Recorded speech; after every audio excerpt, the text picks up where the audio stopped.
Assalamualaikum. Salam semua. Anda kembali bersama Tasnim hari ini dalam Borak Apa Tu. Nampak tu? Borak Apa Tu. Apa tu? Alamak, dah dengar suara guest kita. Kita belum nak kenalkan dia dah bersuara. Yeah. Tapi untuk episod kali ni, anda kembali bersama Tasnim. Kita nak jom duduk, jom cerita.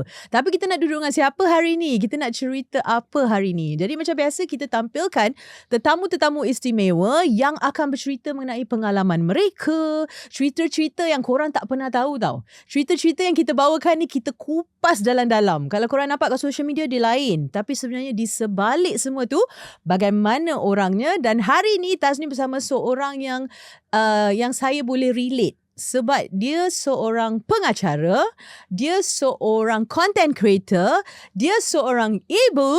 Jadi tuan-tuan dan puan-puan, mama-mama sekalian, kita perkenalkan Mama Yang. Cantik, happy go lucky. Lepas tu semualah. Dipersilakan Diana Hashim. Thank you. Syai pula. Apa khabar? Alhamdulillah, okey saja. Apa khabar you? Lama peminat-peminat you tak nampak you. Peminat You kat mana? You kat mana? You ke mana? Peminat apa tu? You actually ada followers tau. Without you realising. Tanpa you sedar sebenarnya Diana. Kadang sebab dia sibuk tau. Dia seorang mak. Korang kena faham bila jadi mak, sibuk sibuk dia lain tau. Yeah. Dia ada relevan dengan topik kita tau Diana. Actually topik kita hidup wanita terus berubah 360 darjah. Adakah benar selepas berkeluarga? Ni yang kita nak cakapkan. Tapi kita nak tanyalah Diana. Apa perkembangan terkini? Where have you been? What have you been doing? Alkisahnya, ceritakan. Alkisahnya. Kita mula dengan kita mulakan dengan bismillah. Bismillahirrahmanirrahim. So basically I think sejak Diana jadi seorang mak, like I've been mostly at home.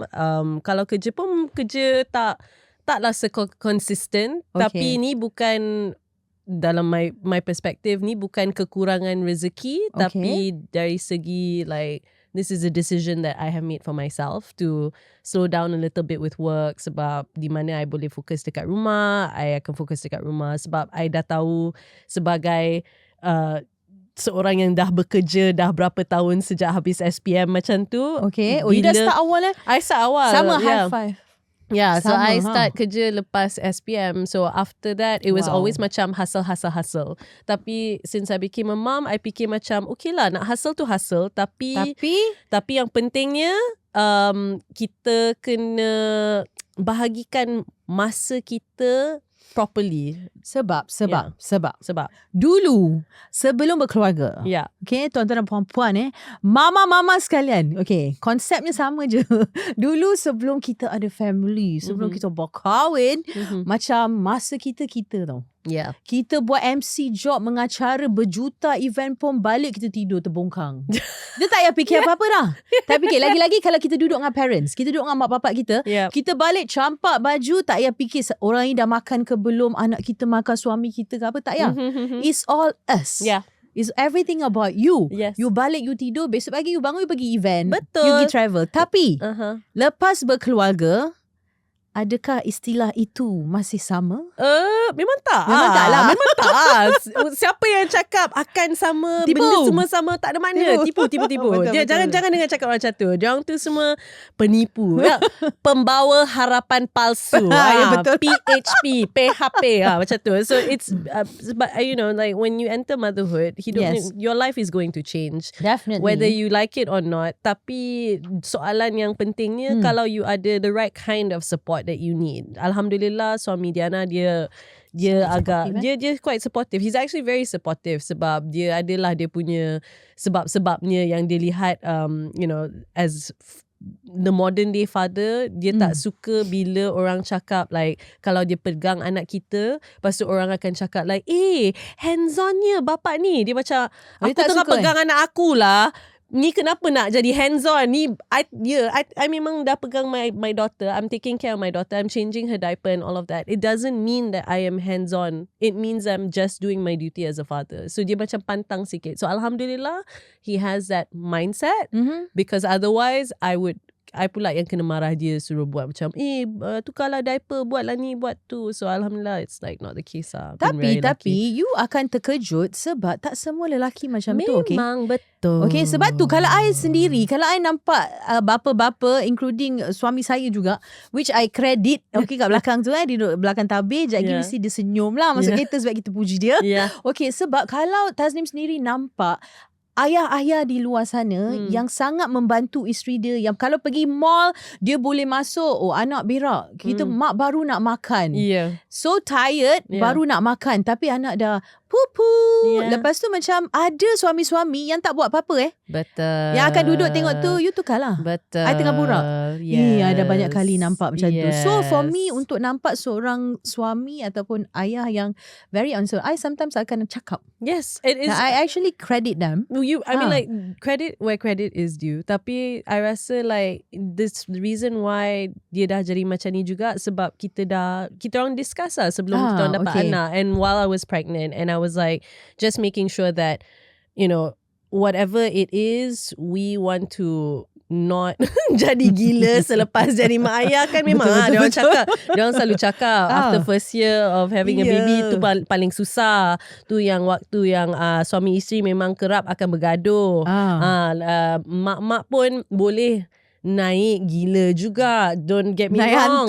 Naik hantu. That's the term, So don't get me wrong. It can happen. And kalau you tak ada support system, tapi yang support system tu akan datang kalau you cakap you perlukan support system tu.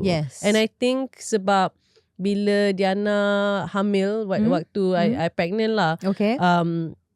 The third person, orang ketiga yang I telefon beritahu I pregnant is one of our very very good friends, and waktu tu dia tengah nak buat elective C-section. And bila I beritahu dia I pregnant, I cakap sebab masa tu suami I dia tengah bekerja, dia kerja luar negara kan, kadang lama dia pergi macam 2-3 bulan macam tu lah, like dia selama juga. So because of that, I would be like, okay, I akan I nak pastikan I ada like a solid foundation and rasa macam I tak berseorangan. Luckily I had my friend, I telefon dia cakap kat I, babe, you jangan risau, I masih ingat apa-apa yang I buat masa waktu I pregnant. So lepas I give birth, I akan kasih you semua information that I know untuk your pregnancy be as smooth as possible. Yang so then I was like, what's the first thing I should do? She said, cari doktor. Doktornya dia cakap, jangan cari doktor lain, you pergi doktor I. You pergi je doktor I sebab I rasa sebab dia dah pergi, dia suka, dia rasa bagus. Yang kita orang like, because we're very very similar in personality, kita orang suka macam like buat lawak bodoh, gelak-gelak and everything kan. So dia macam okay lah, go check out this doctor. Shout out to Dr. Ragu. So he is Dr. Ragu. If you watching Dr. Ragu, jangan ragu Dr. Ragu. He is the man. Like and memang betul-betul dia lawak gila, you know. And it's the kind of lawak where he has a mug, like macam ada cawan kan, dia dekat office dia. Tak, cawan dia is dia present dari patient dia tau. After the mug said, sorry I peed on you. That's like that, you know. So that's the kind of lawak that you will get lah dengan doktor ni. Dr. Ragu ni memang comel. Dia memang he just made it so smooth. But it was because of that. Diana punya experience memang betul-betul alhamdulillah lancar. It didn't feel scary. It felt more like okay, it's time for us to like take a look. Kenapa saya rasa relaxed? It's because I have the right kind of support. Tapi kali ini I decided, okay lah, jom kita go down the rabbit hole, go online. Biasalah kan, mak-mak suka research kan. Kita tengok Instagram semua. I tengok Reddit. So I pergilah Reddit dekat forum tu kan.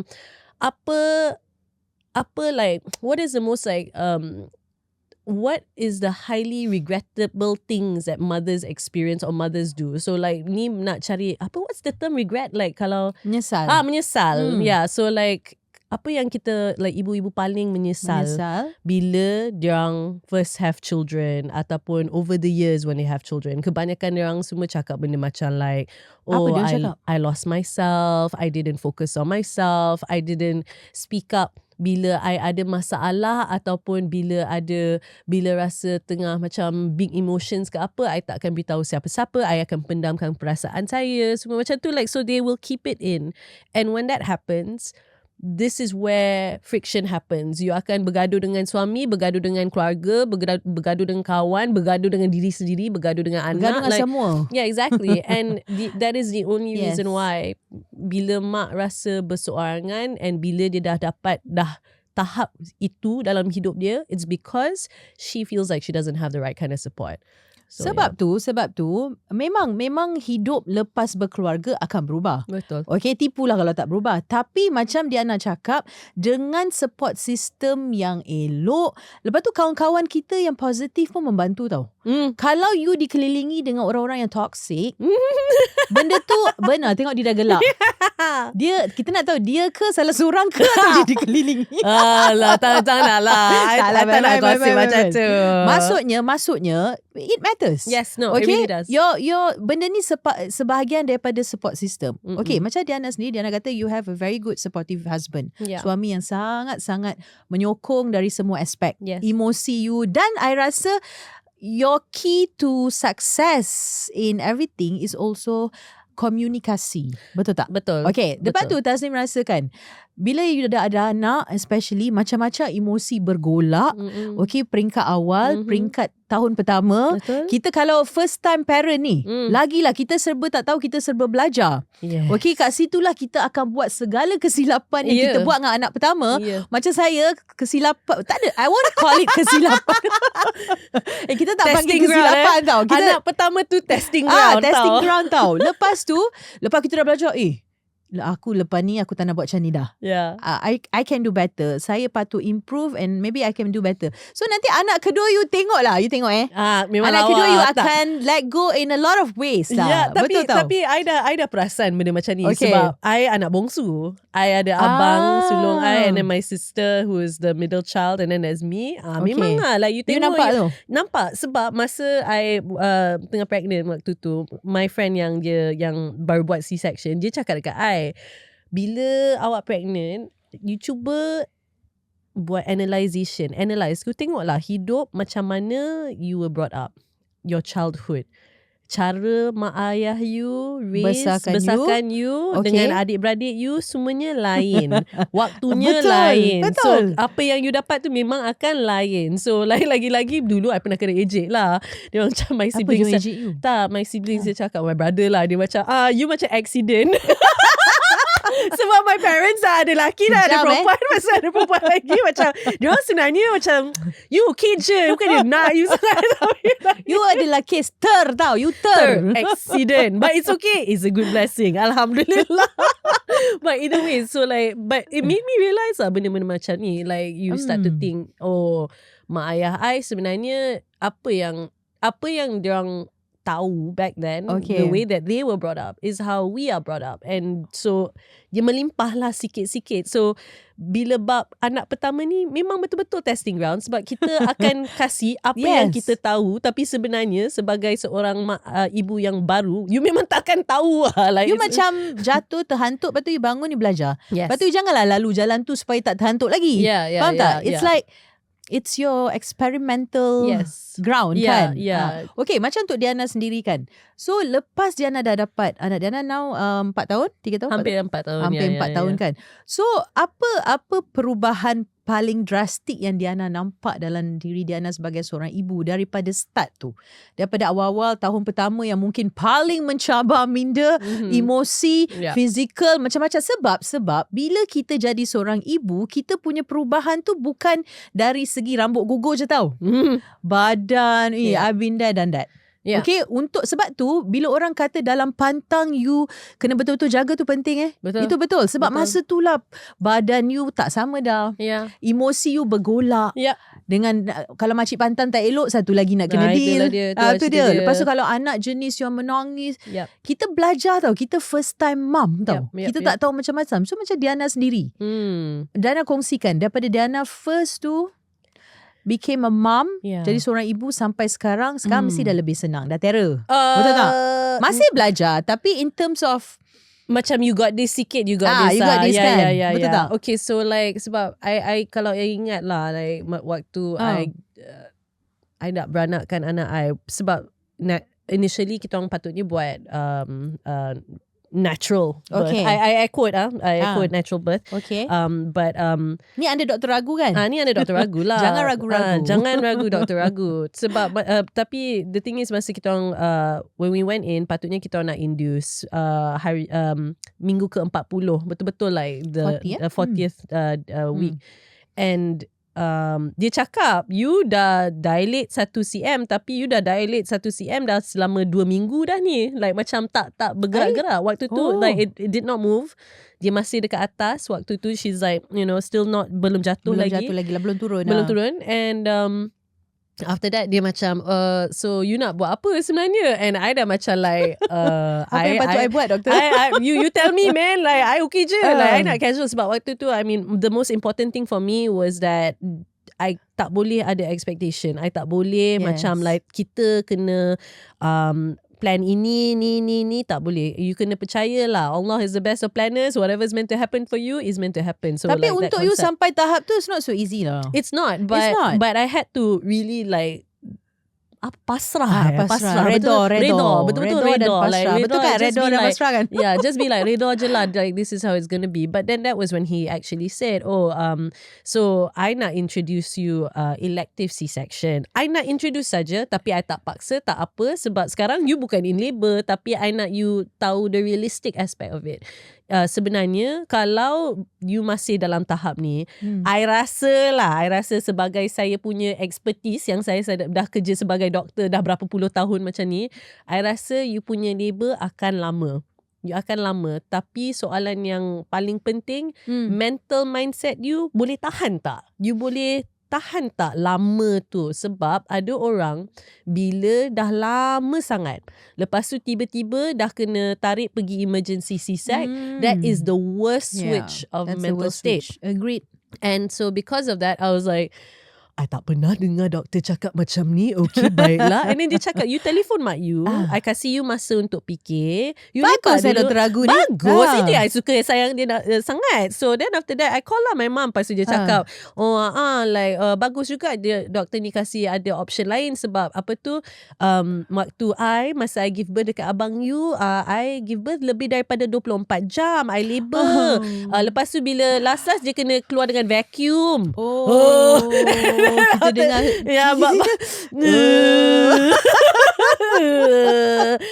if I had to vacuum, kalau I kena vacuum kan, rasa kan macam ya Allah, like I tabik lah kepada ibu-ibu yang memang yang kita dah experience spring tabik, I love you, shout out to you, like you are the best, right? Tapi agreed. like for me at that point of time, because I know myself very well, I for one, alhamdulillah, I tak masuk hospital selalu, so like my pain threshold memang limited. So I kalau I sakit yang macam sakit, I tak pernah experience benda macam tu. So like, and lagi-lagi full disclaimer, I have ADHD. So like when that happens, if your mental state escalate sangat, it's like I don't know how to manage that.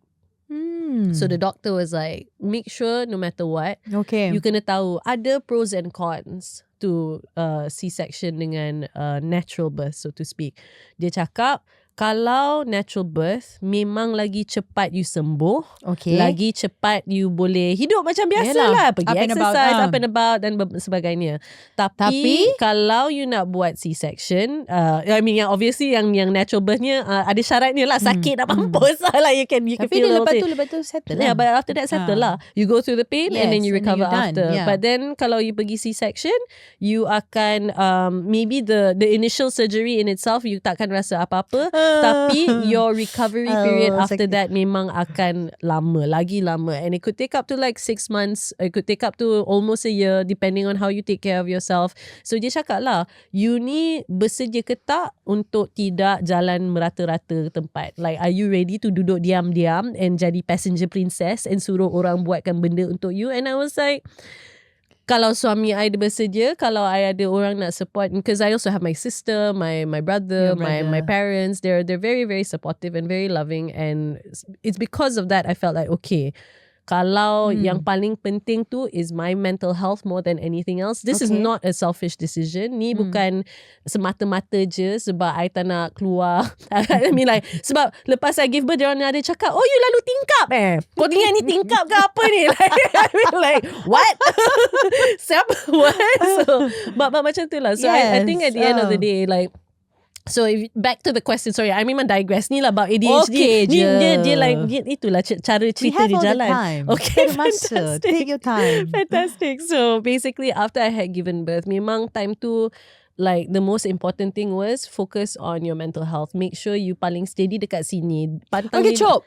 Yeah. That means you went through yeah, C-section. Elective C-section. I did an elective C-section. Yeah, and it was tough. It was not easy. Macam Memang mana? interesting juga dia macam so Jap. Macam dua-dua Tasnim, dua-dua normal birth. yeah. Memang I berdoa lah. I memang nak rasa sakit tu. I memang nak rasa sakit. Lepas tu sebab I jenis saya tak boleh duduk diam. Yeah. So I takut macam kalau dia kena jahit ni semua, how am I going to be kan?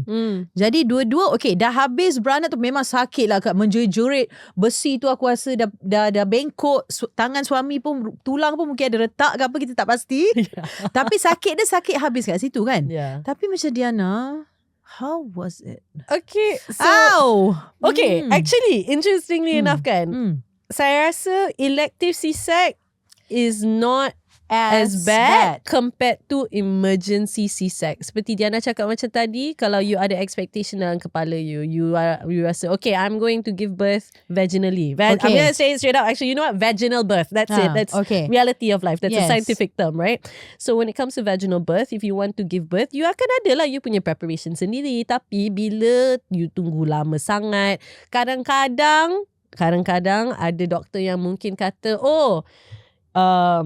ni dah lama, baby akan ni, you have to get the baby out now. Kena keluarkan baby tu sekarang. Bila you ada orang cakap macam tu dekat you, sebagai seorang ibu yang belum jumpa anak you, memang worried lah. You punya tahap risau tu, it goes over the top. And because of that, when you experience an emergency C-section, dia memang kebanyakan ibu yang I pernah like chat with, diorang cakap jadi trauma.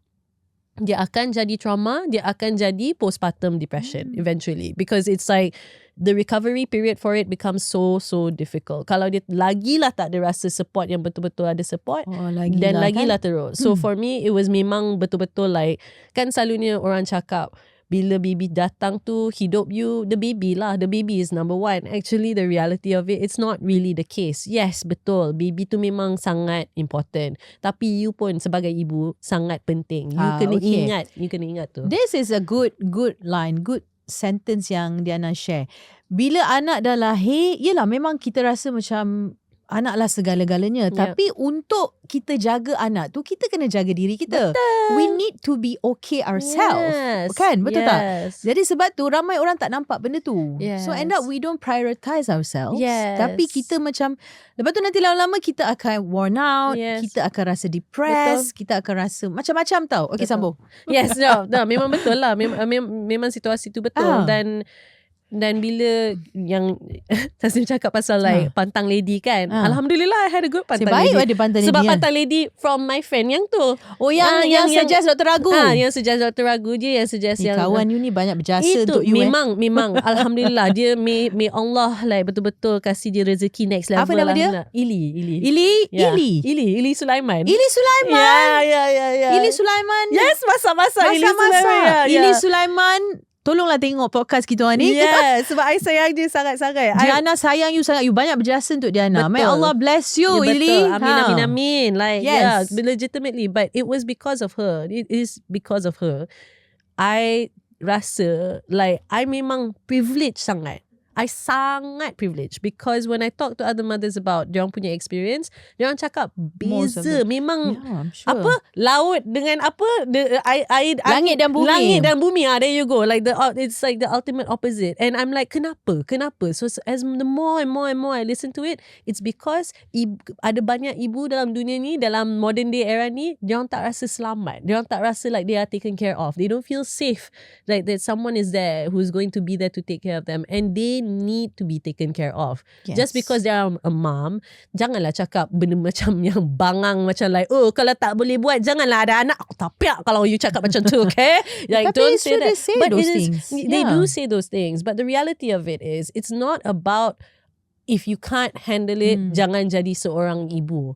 Sebab anak bukan pilihan kita. Ni rezeki Allah. Rezeki Allah, It's yes. rezeki Allah through and through. Whether you like it or not. Even if you say, kalau you cakap you tak nak ada anak, mana tahu tu rezeki you, ambil engkau lah. But the thing is, at the end of the day, the mother needs to be supported. They need to have the right support system. And ada satu benda lah yang I perasan. Okay, apa? Sebagai seorang Asian. Okay. Sebagai seorang Asian, maybe a Malaysian, I'm not sure, but maybe Asian in a general basis. What is it? Kita orang on a general, like sebagai, like, you know, awam, umum. Awam pun okay, tapi dalam konteks ni kita panggil umum. Yeah. So like very general basis. Okay. Kita orang selalunya tak minta tolong orang. Kita orang dalam culture kita, jangan susahkan orang. Yes. Kalau tak payah minta tolong, jangan Tak minta payah. tolong. Yeah. So because of that, a lot of women, they carry that in them. Yes. Yeah. Okay. Nak kongsi sikit daripada apa yang Diana sebutkan. Memang sangat betul. Macam untuk Tasnim sendiri kan. For a while, anak pertama saya, I think about a few years, dalam beberapa tahun, macam susah nak minta tolong tau. Sebab memang sejenis macam tu, dah dibesarkan macam buat semua sendiri, jangan susahkan orang lain. Yeah. You know, kita dah baca faktor, kita fikir. So end up kita tak reach out. Nak minta tolong tu rasa macam susah nak keluar. Tapi as you go along, okay, semakin you dah berpengalaman, you akan rasa macam ada sampai satu tahap, I sendiri rasa, okay lah, siapa nak tolong, I ambil tolong tu. Sebab you akan sedar sebenarnya, bantuan yang sikit-sikit ni sebenarnya akan bawa perubahan tau. Yeah. Untuk kesihatan mental kita sebagai seorang ibu. Especially. Betul. Okay, sambung. Yes. Dan lagi satu, I nak add on lah. Yes. A lot of people fikir like, oh, kita orang kena like hadapi like hidup baru kita alone, together, just you and me, or just me, like cannot involve anybody else. It's like, it makes me macam I tak faham dari mana konsep tu datang. Kenapa kita betul-betul rasa macam tak boleh minta tolong, especially lagi satu sebagai as an Asian trait. Okay. Kita orang suka tolong orang. Kalau sebagai manusia yang suka tolong orang, you look at yourself. Tasnim, do you like to help people? Definitely. Yeah, you I macam do. you pergi out of your way. Kalau alamak ada nampak orang tu, kesian dia, jomlah bantu dia macam nenek-nenek macam tu kan. Itu I lah. Nah, ya, Itu lebih I. kurang lah kan. Kadang kat tangan duit tak banyak mana pun. Tapi macam Kesian weh. Kita kena tolong. Kena tolong. Tak. But kita tolong, memang kita tolong ikhlas. Memang betul. But at the end of the day, it's because like, kenapa kita boleh tolong orang macam itu secara ikhlas, tak kisah, tapi bila kita nak dapatkan that help, susah, tak apa, kita buat sendiri. tak apalah, I boleh je, I okay je, tak apa. Yes. Okay, tak apalah, tak, susahkan you je tak. Betul lah. Sebiji tau macam dia buat sama. And it's really, really like sad, sebab ni bukan about being selfish atau minta terlalu banyak, tapi sebenarnya like the originals lah, kalau kita pergi like history back in the day, it takes a village to take care of your child. The reason why, sebab yang diorang cakap it takes a village, satu kampung untuk jaga anak, sebab memang dulu satu kampung memang jaga like everyone punya anak-anak, itu cara dia. Like yang kita tiba-tiba dah jadi separated, segregated ni, ada macam like, okay, so that's why it's like important when you become macam dah jadi ibu bapa lah, ataupun seorang ibu, memang biasa kita orang we want to find that connection. Kita orang nak cari rakan-rakan, teman-teman yang kita orang boleh macam relate to, and that's where we start to meet mothers and whatnot. But yelah, kita orang kena ingat lah, ada manusia, dia orang lain daripada you, walaupun dia orang pun seorang ibu, walaupun dia punya circumstances, tak semua akan sama. Like, kita orang ada mission sama. Mission kita orang, misi kita orang adalah jaga anak, pastikan anak hidup, pastikan anak tak payah pergi. Pastikan anak hidup Iya, babe. How can you not, man? Yeah, like, I know the way you put it lah. The way you put it. It's true. Make sure your child is alive. Your child is alive. Stays alive. And make sure that your child tak payah pergi terapi terlalu teruk, terlalu intense as you get older. Because the thing is, we are always going to do our best. Sebagai seorang ibu, apa-apa yang kita ada, it is still going to be our best. But the thing is, when we want to meet mothers, kita nak jumpa buat kawan-kawan baru and like, you know, people who are like-minded, our circumstances, personality, vibe, semuanya memang akan ada beza. Memang bukan senang nak buat kawan baru sebagai seorang mak. So that's tapi kan bila you dah jadi mak, you tak ada masa tau nak buat kawan baru. You akan kekal dengan kawan-kawan you. You mungkin akan kurangkan kawan-kawan you yang tak begitu membawa faedah sangat. Faham? Not faedah lah. I mean like, to me, the circle became smaller. Actually, you know what? Because I don't have much time anymore. But you know what? The realistic part, babe. Dia macam, you cakap faedah kan. Sebenarnya tidak salah nak cakap yang kawan-kawan tak bawa faedah. Sebab memang sekarang sebagai adult, you start to see, kita orang punya friendship, it should benefit each other. Kita tak boleh like, jangan susahkan kawan-kawan kita. Tapi betul lah. Betul lah. So you have to see the like, you know, if I don't bring value into your life, kalau I buat macam hidup you, like contohnya lah as an example. Okay. Kita orang ni pemalas, suka tengok TV, makan snack depan TV 24 jam. Lepas tu tiba-tiba I cakap kat you, Tasnim, babe, jom pergi jogging. Lepas tu you macam, tak ada makna lah. You akan like, you nak pergi jogging satu hari ni. Jogging tak larat. Tapi lepas tu you ni pun tak payahlah you pergi jogging sebab you akan duduk dengan dekat sofa dengan kita orang je. Like macam you're still gonna come back to that pattern. And so that sort of friendship is something where you have to be like, okay, I cannot bring any benefit to you sebab I nak cuba encourage kita orang untuk buat something rather than duduk terlentang makan keropok, snack 24 jam versus doing this. Like, I don't want to stay here. So your life has changed. But there's nothing wrong with that. You have to, that's another part masa like sebagai seorang mak, like you talk about what was the journey like.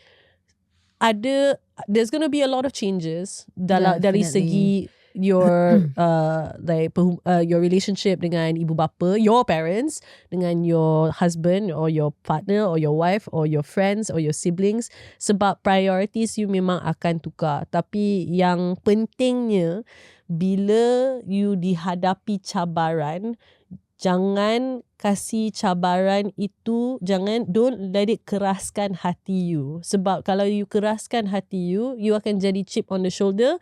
You akan rasa macam tutup pintu hati I, tak nak percaya siapa-siapa. You jadi macam pessimist. You jadi macam tak husnuzon lah. What's the opposite of husnuzon basically? Apa opposite husnuzon Opposite husnuzon tu like basically orang yang tak percaya. Semua dah tengok. Itulah sebab patutnya you nak husnuzon lah kan. Tapi kalau you tak husnuzon, then I mean it becomes very, very difficult at the end of the day. So I think from that point, there was a lot of aspects of you kena jaga mental state, you kena jaga hati you. Sebab cara jaga anak, that is your way. Itu cara you. Itu pilihan you. Setiap parent ada cara masing-masing membesarkan anak kan. Betul. Tapi dari apa Diana cerita, macam kena self-care. Mak-mak kena jaga diri sendiri. Tak semestinya keluar ngopi sentiasa. Yeah, it's not like that. Tapi okay, jap, sebelum tu banyak ni nak cakap ni. So you kena self-care. Lepas tu you kalau boleh, you kena ada good support system. Dan tak salah mama minta tolong. It's not wrong to ask for help. There's nothing wrong with that. At one point, benda paling kecil pun kalau orang offer help, I ambil. Sebab kalau my mum cakap okay tak apa, hantar budak-budak lah, korang pergi minum 2 jam.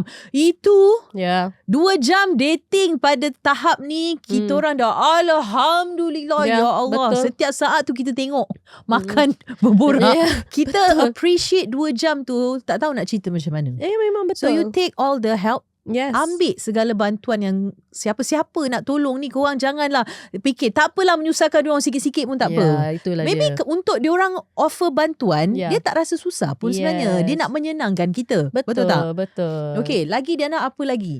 Apa lagi yang you dah dapat sepanjang episod ni sebagai seorang mama? Okay, lagi satu that was actually quite interesting dalam teritori yang nak minta tolong ni. Lepas tu ada situasi yang kita orang minta tolong, tapi orang either A, tak faham apa yang kita tengah cakap. Pernah berlaku I faham. Okay, tak apa. Dia macam you nak apa sebenarnya? I nak ni. Tapi you nak apa sebenarnya? Dia dia tak tanya faham macam tu. soalan Dia tak faham. Dia tak faham Dia tak jawapan faham. kita. Sebab like kalau I tanya, contohnya you tanya I, Okay. you nak apa? And then I'll tell you what I want. And then you tanya I lagi sekali, tapi sebenarnya you nak apa? Dia nak Okay, macam tiba-tiba ada. like go far deeper into it or something. Sebenarnya dia tak nak jaga pun. Dia tak nak tolong kan? Tak, bukan Sebenarnya dia tak nak tolong Tak, bukan dia tak nak tolong. Tapi dia tak faham. Dia tak faham. Benda macam tu manusia, sebab you kena faham. Macam ni, manusia we communicate to each other, tapi kadang-kadang ayam dengan itik tengah cakap, walaupun like you know it happens. The lack of communication, it's not the lack of communication, tapi mental state, upbringing, this that, kita orang memang akan communicate dengan cara yang berbeza. But at the end of the day, kita boleh guna yang what was very helpful for Diana lah, cara you cakap. Memang kadang-kadang penat tau. Memang you rasa macam, ya Allah, kenapalah I kena ejakan dekat manusia ni macam ni kan. But if it helps the situation, it helps. And Cara you cakap. cara you cakap. So one of the things that I have started, and ni baru like within the past year, I started to say, sebenarnya saya nak ni, dan memang agak penting untuk Diana lah kalau awak boleh tolong saya buat ni. So your partner will know, benda ni penting.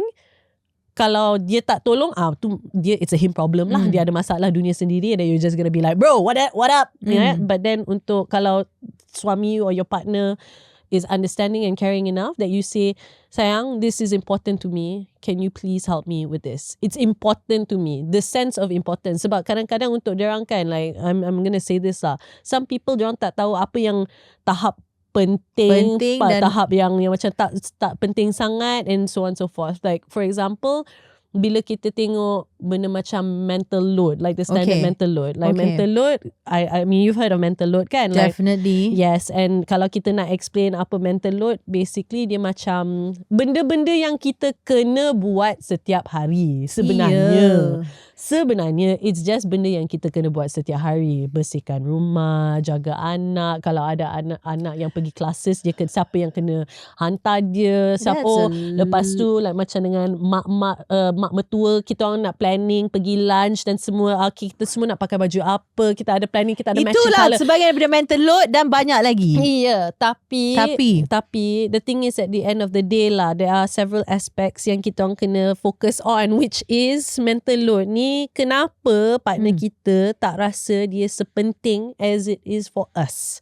Why do we find it important that they do not find it important? Kalau you minta tolong, dia orang buat macam setengah jalan je, macam like it's why. Maybe because they know you've got it all. Yes. Maybe sebab dia tahu isteri dia capable enough.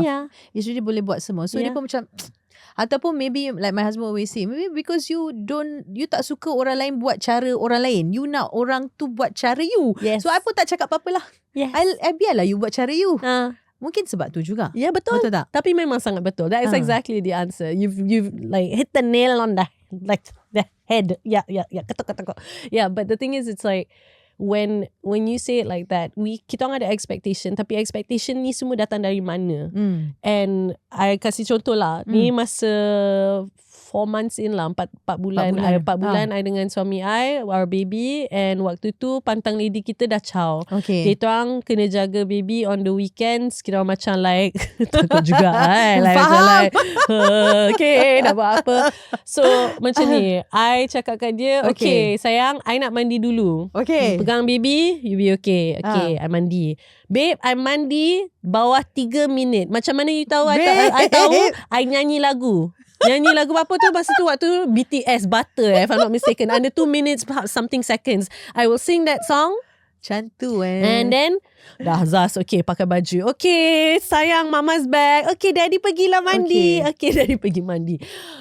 40 minit later. Oh my God. 40 minutes later. Like, mana jantan tu? I was like, 40 what? minutes Excuse later. me? Like, lamanya. Tapi ada suara dalam kepala I rasa tu Tuhan yang macam like betul-betul yang cakap, sabar. Bukan hari ni. Bukan hari ni. Belum lagi. You Sabar. tunggu. Okay, I tunggu. I Okay. tengok. Dia macam waktu tu schedule 40 minit baru nak keluar tandas, baru like macam macam lah apa cerita korang like macam tu, and I was like okay, great, fine. And then the weekend after it happened 3 kali. Okay, By the third time, I tengok I bawa anak I duduk depan toilet tu, like pintu buka like just like be like I'm just like watching him. I tengok dia, and then tiba-tiba I tengok kat dia, I macam like actually kan Mamat ni dia dengan rutin dia bangun pagi, take his sweet time, and then dia yang nak mandi pun boleh dengar podcast. Dia yang lepas dia mandi, dia akan basuh muka, dia akan cari baju, dia akan tanya, ni nak pakai baju apa hari ni, macam tu. Dia ada, he has that routine tau. Okay. And dia, ni bukan kali pertama dia ada rutin ni. Dia memang memang ada rutin, memang itu rutin dia buat dia selama-lama dia. Yes.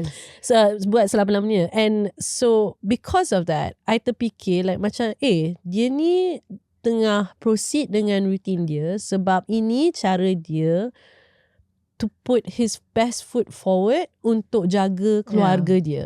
Ni cara dia untuk jaga diri. Me time dia lah tu 40 minit tu. But that's the thing tau. A lot of people like, you know, we want to call it me time, but it's actually not. He doesn't consider it a me time. I tanya sebab I dah tanya, ni me time you ke? Dia ni macam, I tak ada me time. This is my way. Ni cara I jaga, like just tak payah fikir banyak sangat, dah jadi rutin dah. Yang I akan ambil masa ni supaya bila I kerja nanti I rasa senang hati. Sebab kalau tak nanti I frust, I rasa macam rushing, macam tu I tak nak rasa rushing. Lepas tu I cakap kat dia, ni you depan toilet lah kan tadi tu. Ya, dan dengan baby kali kan, ketiga tu. Kali ketiga. So I'm macam like, okay lah kalau macam tu sayang, I think I'm gonna stop like, you know, mandi 5 minit. I akan mandi lama sikit. Maybe I ambil masa lebih kurang 25 minit, 30 minit. Dia jawab, okay lah, go ahead. Tak, dia cakap apa? Dia cakap apa tau? Itu yang I tak faham lah, kenapa you mandi 5 minit tu dari hari tu. I macam terfikir, kenapa you mandi 3 minit. Ya, 3 minit. Kenapa you mandi cepat sangat, macam like you rushing? Kenapa tak ada makna? Memang dia sendiri cakap, I tak faham kenapa you buat tu. Memang sebenarnya tak ada makna. Sebab bila dah masuk toilet, fikiran kita like macam the baby okay, everything okay, kita rush lah. Betul. Kita 40 minit. Betul. Memang tak lah. No lah. But so, after that I took my changed? time. I took my time, 30 minutes in the toilet. I don't care, like it's like betul macam ni. Did it feel good? Yes. Apa you rasa bila you buat small changes, perubahan kecil macam tu untuk diri you? You boleh rasa badan you boleh dengar pikiran you. Like that's the whole point. I think kalau you tak dengar pikiran you and you tak boleh rasa apa your body boleh like tengah beritahu you punya, you know, the body is a very very powerful thing. The mind is a powerful thing. Apa yang kita orang, like how we are based on what is affecting our environment. Kalau kita orang rushing, selalu stress, selalu apa-apa, kita orang akan sakit. Kita orang akan cepat sakit. Unfortunately, I sakit. I ended up sakit. Yes, my I went for a medical checkup and I had my inflammation count was very very high.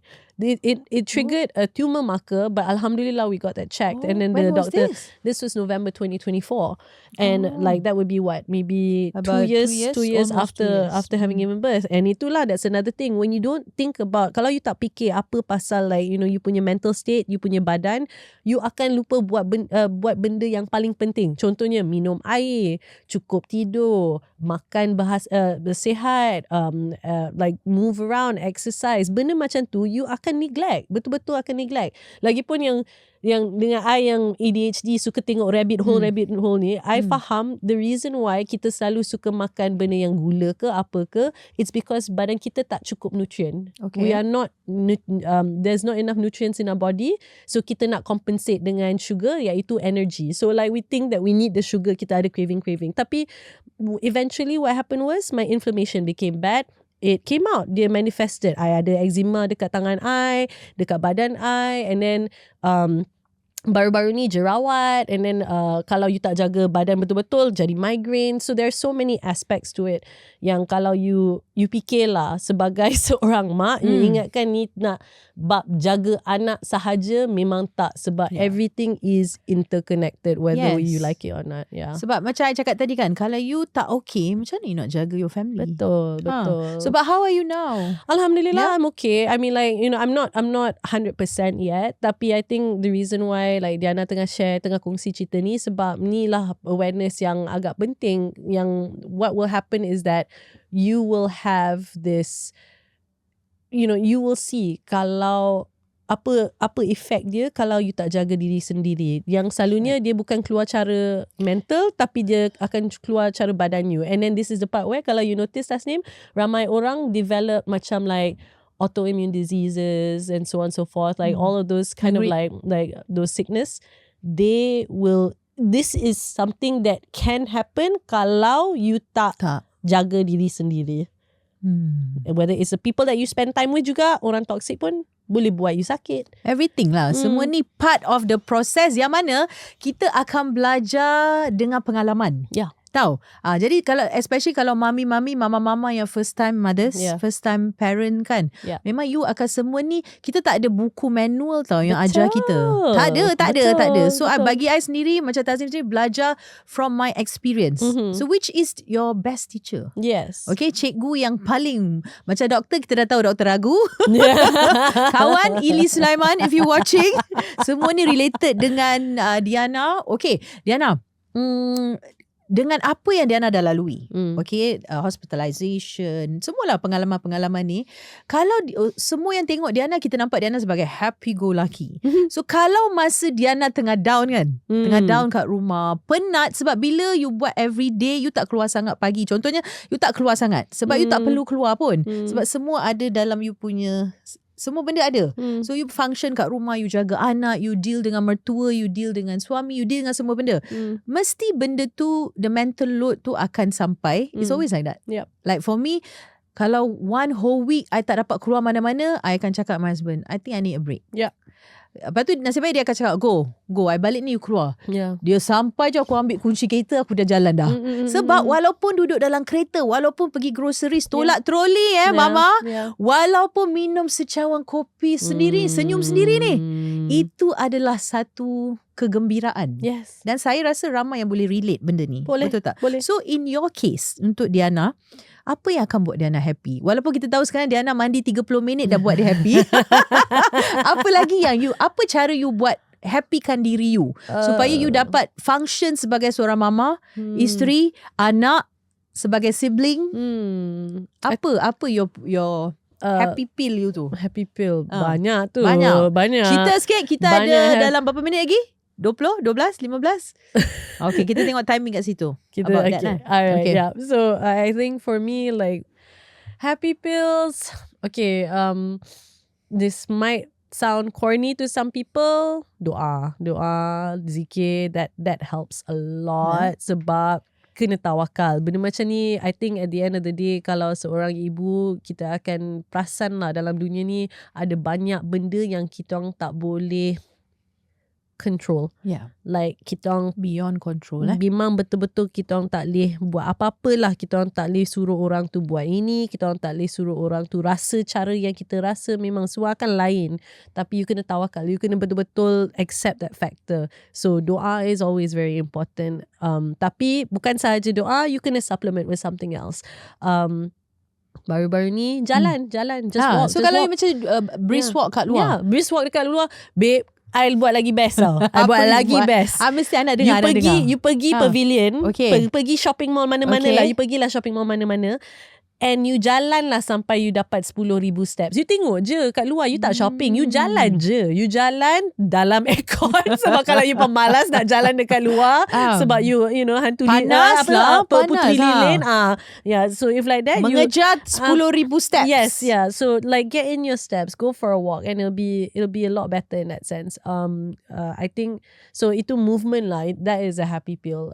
Selain daripada tu, like macam do you get happy like if you alone sipping coffee outside? Yeah. Like betul, like sit with your quiet. Actually, one of the things that was really hard, yang I perasan lah, sebab ada satu kursus ni, I showed up, I jadi pengacara kat sana. Lepas tu dia orang tarik anak-anak dia orang semua, lepas tu like host dia kat sana, like the other host was like macam, cuba you beritahu mak ayah you, you tulis surat dekat diorang, you cakap lah apa yang you rasa yang diorang boleh tukar, like, and then after that, like the kids wrote a letter, diorang cakap, mak, ayah, kadang-kadang kita orang rasa you suka you punya telefon lagi banyak lagi dari you suka I. And man, that was painful.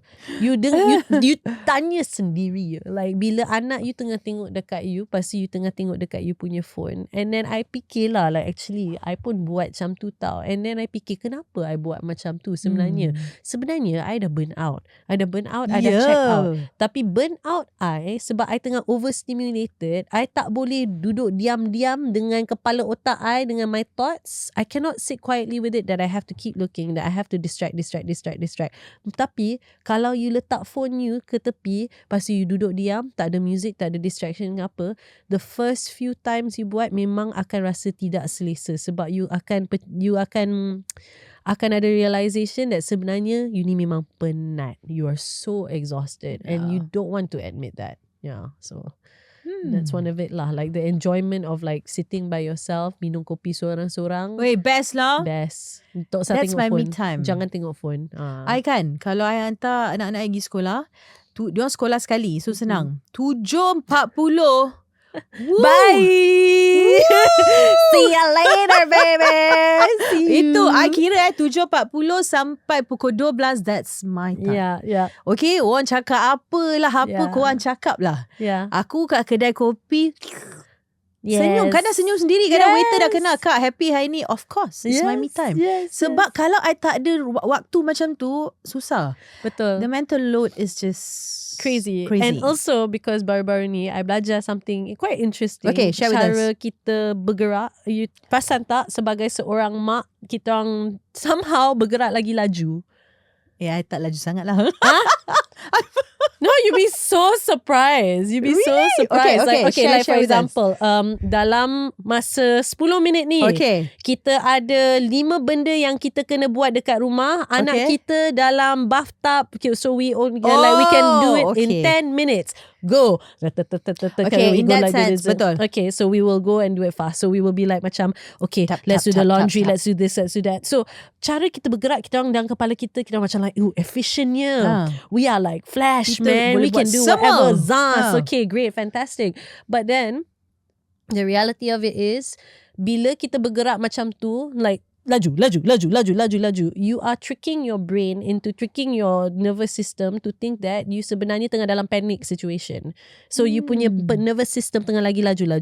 Your synapses dia tengah, it's moving super fast.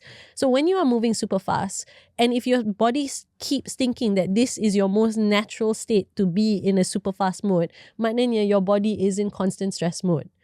So bila you tengah moving super fast macam tu, like memang kau stress, walaupun betapa banyak you nak relax ke apa, it becomes harder for you relax. That's why kadang-kadang ada mak yang cakap, I tak tahu nak buat apa untuk relax. Bila like macam I pergi mana-mana, I find it so difficult to just relax, macam tu. Unwind. You know, kalau diorang rasa diorang unwind, diorang akan unwind macam sampai sakit terus ke, like you know, like, and ada tau. And I'm sure. Yeah, so because of that, like this is something that I found online juga lah. There was this therapist, and she was sharing her client punya experience, yang dia cakap, the analogy dia guna, kenapa kita selalu bayangkan yang kita orang dikejar oleh seekor beruang or something. Why do we imagine that we are being chased by a bear or a wolf? Tapi sebenarnya tak payah laju sangat pun. Like kita orang je yang fikir time is of an essence, yang time waktu tu tak cukup, yang you kena buat semua tu waktu sekarang juga. Tapi sebenarnya you boleh stretch out sikit. So apa dia buat, dia macam bila dia dah perasan dia tengah laju, dia slow down, dia macam like really slow her body down. And memang betul lah, you extended by this errand by an extra 5 to 10 minutes. Yeah. But that's it. 5 to 10 minutes is nothing. Like it's like that's the whole point. And that's why when I started practicing that, bila Diana dah cuba buat macam tu, bezanya memang tahap beza lah. Bila you tengok orang lain, cara diorang lalu, like how they pass you, how do they do things, macam laju. I pula rasa macam like, whoa. Kenapa like macam, kenapa you nak panic sangat? Relax je lah. Like, you know, kita orang ni bukannya tengah ni bukan majlis apa ni, like the king or the queen is not What going to you be rushing here. for, Yeah, kan? just relax, just chill. Like why is your expectation suddenly so high that it has to be perfect now? You can get your version of perfectionism, but it doesn't have to happen now. Dia tak payah, take your time. Okay. Yeah. Untuk semua mama-mama yang sedang menonton, mendengar, mengambil nota. Kalau lah ada nota. Kalau lah dia orang ambil nota kan. Weh, Diana ni dah. Taklah, you'll be surprised, Anda menjadi inspirasi. Well, actually, I think this podcast also, without us realizing, kan, banyak je mama-mama kat luar situ mungkin tak ada platform untuk bersuara macam ni. Yeah. Tak ada support system yang kuat. Betul. Tak ada pasangan yang memahami. Serba kekurangan dari macam-macam sudut kan. Tapi mungkin dengan cara podcast ni diorang dengar dan dapat memberi diorang sedikit sebanyak impak yang positif. So, on that note, I nak you sampaikan mata you terus pada kamera. Ya, Diana. Okay, apa kata-kata semangat yang boleh bagi kepada semua ibu, mama, bakal menjadi mama, first time mama dan mama-mama secara umum, apa yang boleh you sampaikan untuk diorang untuk menjadi seorang yang sihat mentally dan menjadi seorang ibu yang hebat? Silakan. Over to you. Untuk saya rasa maybe there's a few. Satu, communication is key dengan siapa-siapalah. Like mula practice cakap sentences macam I need your help because it is important to me that you help me, ataupun yang Kakak juga ada communication tool yang Diana guna safety word dengan suami. Kalau contohnya bila rasa macam dah terlampau stress atau terlalu like tension, dia tak leh like dia memang dah nak akan meletup. Sebelum dia meletup, say the safe word, berhenti kejap, minum air and come back to it later on. Sebab kita orang tak perlukan like just because you feel a lot of emotions, which is something that you will feel, don't let it escalate. Use your words, communicate the best that you could. Yang kedua, I would say listen to your mind and your body. Kalau you ada capacity you lah, like macam ni, macam bab boundaries jugalah. I rasa kalau you like, if you look at it this way, level 1, I'm still okay, relax, chill, tak ada hal. Level 2, I am this. 3, 4, 5, 6, 7, 8, 9, 10. 10 is your ultimate boundary. Set those boundaries for yourself. Set your capacity. Sebab kalau you tak set you punya capacity tu, ni memang betul-betul senang burn out. Senang untuk orang macam walk all over you and take advantage of you.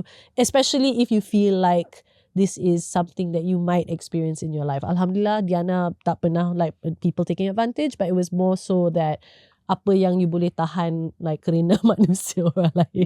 Yeah. And then I think the third one is don't go on Instagram too much to look for inspiration. Jangan tak payah tengok inspo. Sebab apa? Sebab why do you say don't go too much on social media? Kadang-kadang benda tu tak realistic. Kita bandingkan is satu benda, tapi benda tu tak realistic enough untuk kita hidup tiap-tiap hari. So contohnya, I macam Instagram mom, buat Pinterest board ni, I nak bilik anak I dia nampak macam ni. Babe, anak you takkan simpankan, rapikan dia punya toys setiap hari tau. Dia tak estetik macam tu. Dia takkan ada you punya colour palette option or whatever. She just goes whatever she wants to do. But you have to realise like these are some things that are not realistic. Memang yes, cantik. Nak ada tu nak ada lah. Boleh. Tapi ni bukan hidup yang sebenar. It is always going to be a show. It is always going to be lagi sesuai untuk orang lain. Mungkin tak sesuai untuk you kena ingat benda macam tu juga. So, and it's the same with like when it comes to social media, body bouncing back, fitness. Oh, I hate that. I hate that too. I'm like, hello, excuse me, like I'm supposed to be like, super fit after giving birth. Like everybody's body is very different. I punya hormones might be more out of whack than you are. So jangan compare yourself at the end of the day. Just be you and know that. Ingat you punya intention lah. Your intention is to always do your best for your child. And remember that. That is all that really matters. Because everything else macam is just by the by. Like it's just life. Like yeah. Perfect. Okay, sebelum kita tamat, kita ada rapid fire. Okay. Are you ready? Yeah. Okay. Let's go. Bangun awal atau tidur lewat? Dua-dua. Kita so dipilih dia bagi dua-dua.